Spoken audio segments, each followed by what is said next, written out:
استغفار کے بارے میں تھوڑا سا ہم پڑھیں گے، کیونکہ جیسے پریشانیاں جو ہوتی ہیں وہ ہماری ظاہر ہماری زندگی کا حصہ ہے، اور اللہ تعالیٰ نے یہ بھی فرمایا کہ اللہ تعالیٰ کے نبی صلی اللہ علیہ وسلم نے ہمیں یہ فرمایا کہ ہر بنی آدم خطا کار ہے۔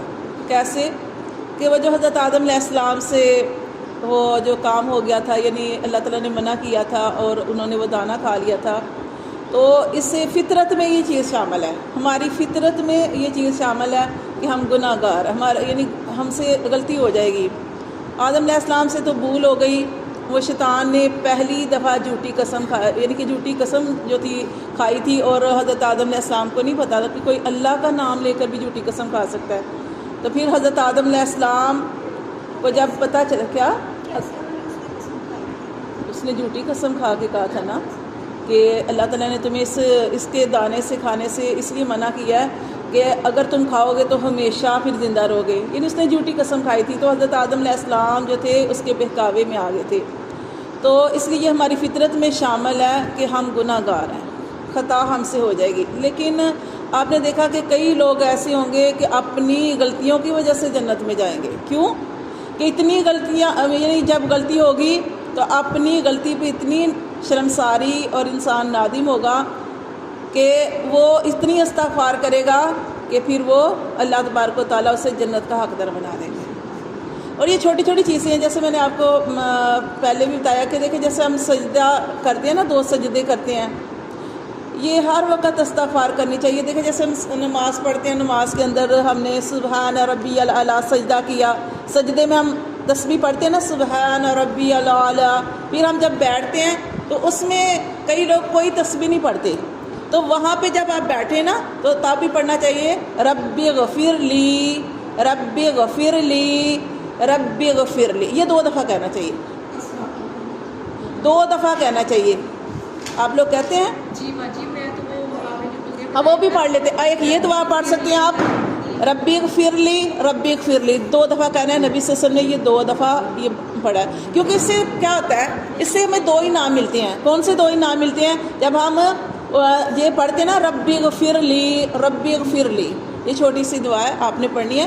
جب یہ آپ پڑھتے ہیں نا تو اس سے کیا ہوتا ہے، ہمیں 2 انعام ملتے ہیں۔ کیا انعام ملتے ہیں؟ ایک یہ کہ اللہ تبارک و تعالیٰ فرشتوں کو گواہ بنا کے کہتا ہے کہ میرا بندہ مجھ سے معافی مانگ رہا ہے، مجھ سے معافی مانگ رہا ہے۔ پھر اللہ فرماتے ہیں فرشتوں گواہ رہنا، میں نے اپنے بندے کی بخشش فرما دی، اس کو پتہ چل گیا، میرے بندے کو یقین آ گیا کہ اس کا کوئی رب ہے اور وہ مجھ سے آج معافی مانگ رہا ہے۔ تو اس لیے جب سجدے سے اٹھ کے آپ بیٹھتے ہیں اس میں آپ نے ربی غفر لی 2 دفعہ پڑھنا ہے۔ ایک یہ دعا ہے اور دوسری دعا ایک اور ہے، آپ ان دونوں میں سے جون سی مرضی دعا پڑھ لیں یا دونوں پڑھ لیں۔ اللہم اغفر لی واہدینی وارزقنی وارحمنی وعافنی، ٹھیک ہے؟ ان دونوں میں دعاؤں میں سے یہ دونوں پڑھ لیں، یا پھر آپ ایک دعا پڑھ لیتے ہیں، تو چھوٹی سی دعا یہ ربی اغفر لی تو سب کو یاد ہو جائے گا۔ تو یہ آپ نے یہ پڑھنا ہے کہ اللہ تعالیٰ سے معافی مانگنا، بخشش مانگنا بہت زیادہ ضروری ہے، کیونکہ نبی صلی اللہ علیہ وسلم کی حدیث کا مفہوم ہے کہ سید الاستغفار، آتا ہے سب کو کلمہ سید الاستغفار کیا ہے؟ اللہم انت ربی، پڑھیں، لا الہ الا انت خلقتنی وانا عبدک وانا علی عہدک ووعدک ما استطعت اعوذ بک من شر ما صنعت ابوء لک بنعمتک علی وابوء بذنبی فاغفر لی فانہ لا یغفر الذنوب الا انت۔ یہ اس کو کہتے ہیں سید الاستغفار۔ جس نے 1 مرتبہ صبح کو اور 1 مرتبہ شام کو پڑھا تو اللہ تبارک و تعالیٰ اس کے گناہوں کو معاف فرما دیں گے، اسے جنت کا حقدار بنا دیں گے۔ یہ چھوٹی چھوٹی چیزیں، سید الاستغفار، یہ 5 کلمہ نہیں جو ہم پڑھتے ہوئے یہ اس کے اندر آتا ہے۔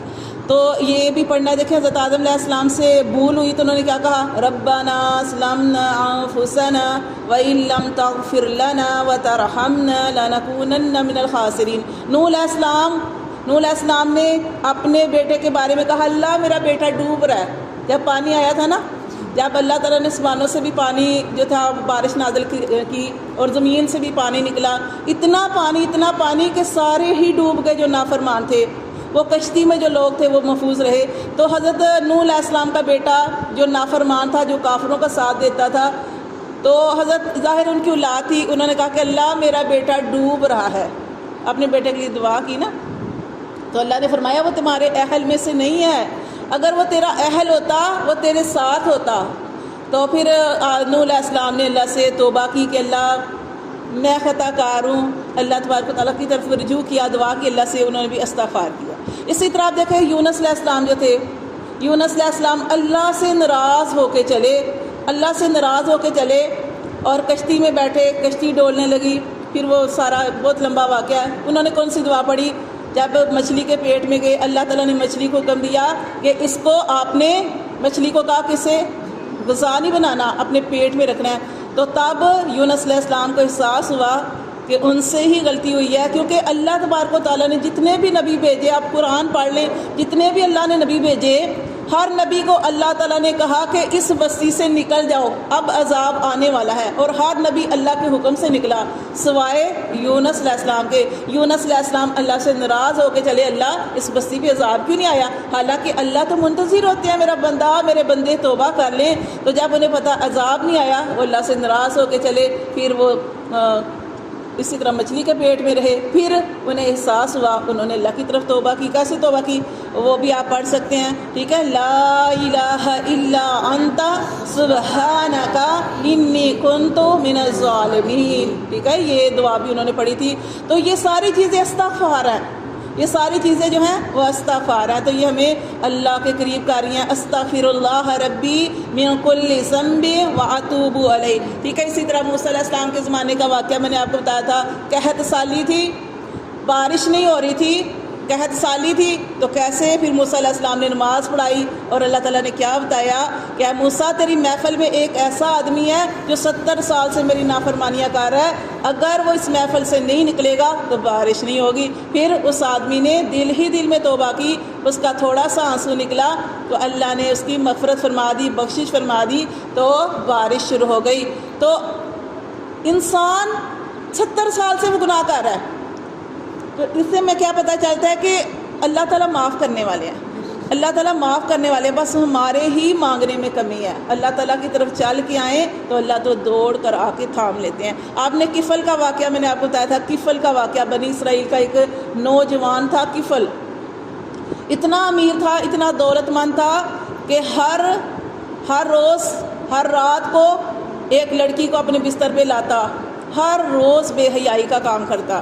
پھر کیا ہوا کہ ایک دن ایسی لڑکی جو مجبور تھی، غریب تھی، وہ جب اس کے بستر پہ آئی تو وہ رو رہی تھی، اتنا رو رہی تھی۔ کیوں رو رہی تھی؟ وہ کہہ رہی تھی کہ مجھے میری مجبوری یہاں پہ لے کے آئی، مجھے میری غربت یہاں پہ لے کے آئی، میں خوشی سے نہیں آئی، وہ گناہ کرنے سے ڈر رہی تھی۔ تو دیکھیں جب اللہ نے کسی کو بدلنا ہوتا ہے، اللہ نے کفل کا دل بدل دیا۔ وہ سوچنے لگا یہ ایک لڑکی ایک گناہ کرتے ہوئے رو رہی ہے اور میں اتنے سالوں سے گناہ کر رہا ہوں اور کبھی میرے دل میں احساس بھی نہیں آیا۔ تب اس نے کہا، اس کو کہا بہن جس عزت سے آئی تھی اس عزت سے چلی جاؤ۔ وہ چلی گئی، وہ اتنا فحاش تھا کہ ہر کوئی اس پہ جانتا تھا، لیکن اللہ، وہ کیا ہوا کہ جیسے ہی وہ لڑکی گھر گئی، اس نے اللہ کی طرف غسل کیا، اس نے وضو کیا، جان نماز پہ کھڑا ہوا، اللہ سے معافی مانگی اور اللہ تعالیٰ سے دعا کی، بس وہی توبہ کرنی تھی، اس کی موت ہو گئی، اللہ کا حکم آ گیا، وہ مر گیا۔ اور ہم کتنے خوش قسمت ہیں، ہم کتنی غلطیاں کرتے ہیں نا۔ اب سوچیں ہمارے دل میں پتہ نہیں کسی دفعہ کسی مرتبہ کیا کیا چیزیں چلتی ہیں کہ ہم کیا کسی کے بارے میں کبھی کبھی برا بھی سوچ رہے ہوتے ہیں یا کچھ طرح طرح کے خیال آتے ہیں۔ دیکھیں پہلے جو لوگ برا کرتے تھے نا بنی اسرائیل میں، ان کے دروازوں پہ لکھا ہوتا تھا، اس کے دروازے پہ بھی جب یہ مر گیا تو کوئی اس کو دفناتا نا، لیکن کیا ہوا، اللہ اتنا کریم ہے، اتنا شفیق ہے کہ اس کے دروازے پہ اللہ نے لکھ دیا، اللہ کی طرف سے لکھا ہوا تھا کہ اللہ نے کفل کو معاف کر دیا، اللہ نے کفل کو معاف کر دیا۔ تو یہ چھوٹی چھوٹی دعائیں، یہ میں نے کہا تھا کہ ایک دو دعا جو ہے نا وہ یہ آتی ہوگی آپ کو، یہ دعا نہیں آتی تو آپ نے ہر ہفتے ایک دعا جو ہے وہ بھی پڑھنی ہے۔ اللہم اغفر لی ذنبی کلہ و دکہ، آتی ہے یہ چھوٹی سی دعا، یہ آپ نے اگلے ہفتے یاد کر کے آنی ہے۔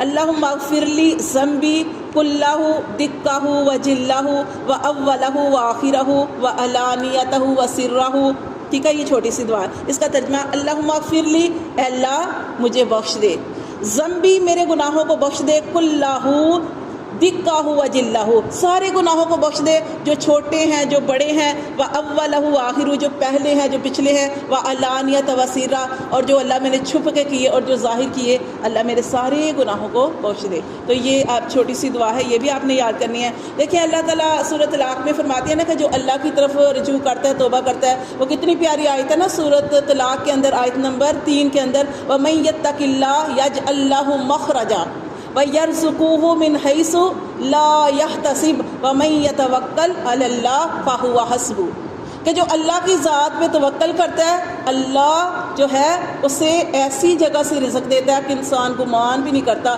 اور جو اللہ پہ توکل کرتا ہے اللہ اسے کافی ہو جاتا ہے۔ تو آپ نے دیکھا نا کہ چرند پرند خالی پیٹوں سے صبح سویرے اپنے گھروں سے نکلتے ہیں اور کیسے بھرے ہوئے پیٹوں سے رات کو واپس اپنے گھروں میں لوٹتے ہیں، اور وہ ذخیرہ بھی نہیں کرتے، انسان کی طرح جمع بھی نہیں کرتے ہیں۔ اور یہ کتنی سورۃ نوح کی آیت ہے نا، بڑی پیاری ہے سورۃ نوح کی یہ آیت نمبر 12 ہے۔ یہ اتنی پیاری آیت ہے کہ پھر میں آپ کو اس کو بتاتی ہوں کہ حضرت حسن بصری تھے نا، اس کے بارے میں کہ حضرت حسن بصری رحمۃ اللہ علیہ جو تھے نا، ایک دفعہ ان کے پاس مریض آئے نا، کوئی کینسر کا مریض لگا لیں، کسی کو کوئی مسئلہ، کسی کو کوئی مسئلہ، کسی کے مال میں کمی ہے، کسی کے کھیتیاں نہیں ہیں، یعنی کسی کی اولاد نہیں ہے، کسی کی شفا نہیں ہے، مطلب بیمار ہے، اس طرح مختلف مریض آئے۔ تو حضرت حسن بصری جو تھے رحمۃ اللہ علیہ، ہر ایک کو ایک چیز بتا رہے تھے، وہ کیا؟ استغفار کرو، استغفار کرو۔ اب جو آدمی ان کے پاس بیٹھا ہوا تھا وہ کہنے لگا کہ بیماریاں مختلف ہیں اور آپ سب کو دوائی ایک ہی دے رہے ہیں۔ انہوں نے کہا اس لیے کہ استغفار کرو گے۔ وہ سورۃ نوح کی وہ آیت نہیں پڑھی کہ اللہ تعالیٰ فرماتے ہیں فَقُلِ اسْتَغْفِرُوا رَبَّكُمْ إِنَّهُ غَفَّارٌ يُرْسِلِ السَّمَاءَ عَلَيْكُمْ مِدْرَارًا وَيُمْدِدْكُمْ بِأَمْوَالٍ وَبَنِينَ وَيَجْعَل لَّكُمْ جَنَّاتٍ وَيَجْعَل لَّكُمْ أَنْهَارًا، کہ اگر تم اللہ کی طرف استغفار کرو گے تو اللہ سارے گناہوں کو معاف فرما دے گا، اور اللہ اس کے اور کیا کرے گا؟ یرسل السماء علیکم مدرارا، اللہ تمہارے اوپر بارش برسا دے گا۔ کس چیز کی؟ جس چیز کی کمی ہے نا، اللہ تمہارے کے اوپر بارشیں برسا دے گا، اللہ فراوانی کر دے گا، اللہ تمہیں بیٹے دے گا، اللہ تمہیں مال دے گا، اللہ تمہیں بیٹے دے گا، اور تمہاری ہر طرح سے مدد کرے گا، تمہاری کھیتیاں بڑھا دے گا۔ یعنی جس چیز کی کمی ہے، اگر بیمار ہو تو شفا عطا فرما دے گا۔ تو یہ انہوں نے کہا کہ جو بھی مریض آیا اس کو ایک ہی وہ چیز بتا رہے تھے، اور وہ یہی تھی استغفار کرتے رہو۔ تو آپ نے سید الاستغفار جو ہے وہ بھی یاد کرنا ہے، اور یہ چھوٹی سی دعا جو ہے یہ بھی آپ نے یاد کرنی ہے۔